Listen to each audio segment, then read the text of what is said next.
嗨，大家好。之前跟大家聊过很多期关于怎么吃及吃什么能减肥的问题，里边呢经常有说到热量摄入过多是导致肥胖的罪魁祸首，因此呢减肥需要控制热量摄入，少吃高热量食物。有不少网友留言问，食物的热量是多少，吃多少才不胖？那你们的留言呢，我都有看到，所以呢，今天跟大家聊一聊食物热量问题。传统上，我们人体所需的热量主要来源于食物中的碳水化合物、蛋白质和脂肪。那其中呢，碳水化合物是最主要的热量供应源。德国营养协会推荐，18到49岁的成人膳食总能量中，要有50%的能量来自于碳水化合物。那么按照德国的要求，如果一个人每日的热量消耗在1500大卡，那其中750大卡要来自于碳水化合物。那每克碳水化合物所能产生的热量是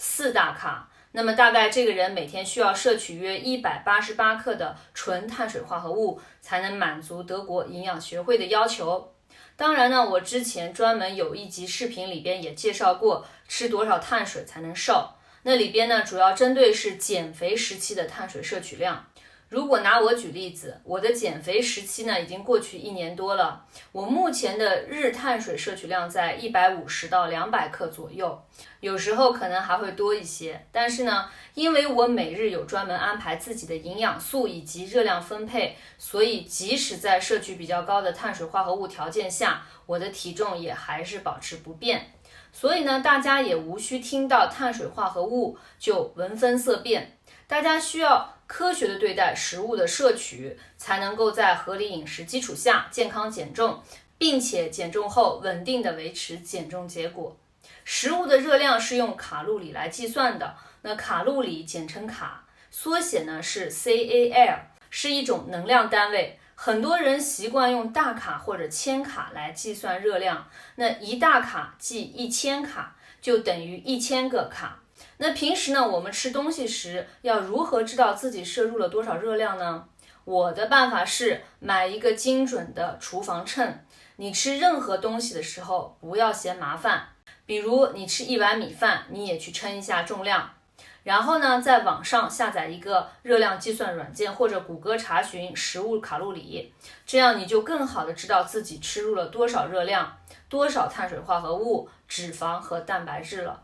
刚开始你可能会觉得麻烦，但是呢，逐渐你就会适应，因为呢，这点步骤真的是要比减肥来的简单。那既然你选择了减肥，就不要嫌麻烦。不过这里需要注意的是，食物热量并不是固定的，那食物的烹饪方式呢，会影响食物的热量。比如说同样是鸡蛋，水煮蛋的热量呢，100克有143大卡，而煎荷包蛋的热量则100克有195大卡。那烹饪过程中的调料越多，调料热量越高，那食物的热量也就会相应的增加。因此要降低热量摄入，除了少吃高热量食物之外呢，还要注意烹饪方法，减少调料的使用。那么关键来了，每天要摄入多少热量不会胖？我上次就跟大家聊过，那维持身体的基础运作需要约1200大卡左右的基础热量。那有一些小个子女生呢，可能会更少一些，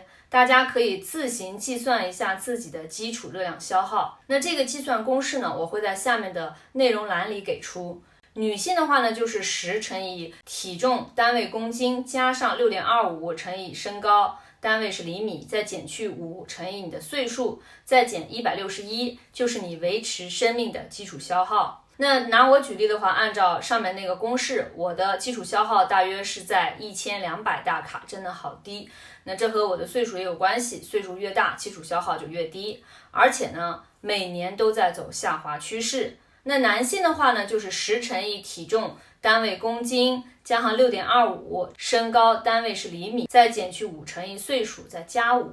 男性的基础消耗明显高过女性，那么计算出的这部分热量只是足够支持你活着，但不足以支持你的身体活动。那么我们日常活动是需要消耗热量的，这也就是说，每人每天摄入热量必须要高于你的基础消耗。那我们每个人每日的热量消耗都不同，因为性别不同，从事的活动不同，岁数、体重等等都不同。那一般来说呢，轻体力的女性一般每天需要是1500到1800大卡，那么轻体力的男性呢是1800到2200大卡。所以如果我们想要成功的减重，那么我们每日的摄取呢就该控制在基础消耗和总热量消耗之间，然后制造出来一定的热量缺口，就能瘦。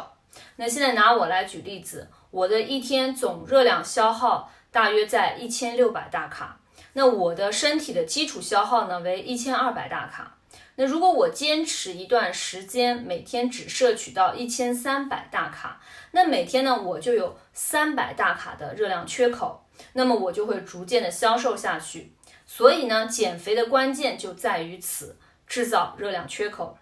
但是如何吃就是关键了。你吃上好几根哈根达斯的冰淇淋，可能不到多久就达到了你一日的热量总消耗，却还不觉得饱。又因为糖分摄入过高，导致你胰岛素处于较高水平，于是你比之前更饿。所以呢，这1300大卡如何合理安排就是一门学问。我之前也有一篇介绍减肥时期碳水化合物、脂肪、蛋白质合理分配的视频，解释了不同时期安排它们的不同比例。那这里呢，也可以再给新手剖析一遍。那拿我刚才的1300千卡举例说明，我减肥采用的是温和低碳饮食，那纯碳水化合物摄取在100克每日，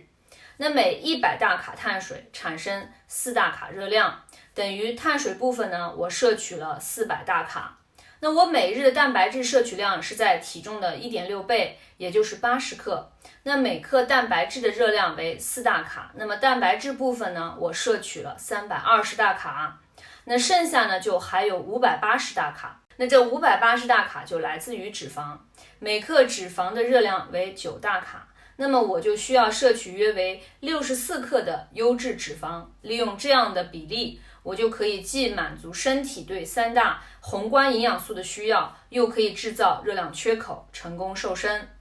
那么最后呢，附送大家懒人管住嘴大法，因为明明知道吃多了会胖，但很多人呢就是管不住嘴。那老调重弹，饭前半小时喝完300到500cc 的白水或者白气泡水，那么就可以有效降低摄取食物的总量。然后每日呢保持喝2到2.5升水，但是呢要注意电解质的平衡。那这个可以参照我上一期视频。很多时候呢，我们不是饿，而是渴，所以呢，准备拿出零食之前呢，先喝一杯温水，再看看。然后饭后马上刷牙，特别是用含有这个薄荷气味浓郁的牙膏，可以保证你一段时间内没有想吃的欲望，而且呢，你自己也会觉得口腔干净，不想再继续吃了。还有就是保持充足的睡眠，那睡眠不足的话呢，我们身体中的压力荷尔蒙的分泌就会增加，会分泌肠胃中刺激食欲的胃饥饿素，最终呢导致暴饮暴食和肥胖。所以呢，多睡觉也是可以减肥的。还有就是零食的断舍离，那很多时候呢，我们想吃东西，并不是因为我们饿了，而是因为看到食物就是想吃。那家里囤货太过丰盛，尤其是一些这个颜值诱人的食物，那这个时候呢，就应该眼不见为净，把家里囤的零食就通通送人吧，避免自己看到又想吃。那么好，今天大丽丽的减肥知识分享就到这里，那欢迎大家留言，还想多知道一些什么内容，我会根据一个问题出现的多少进行选题。那最后谢谢大家的观看、订阅、点赞和分享，我们下次再见。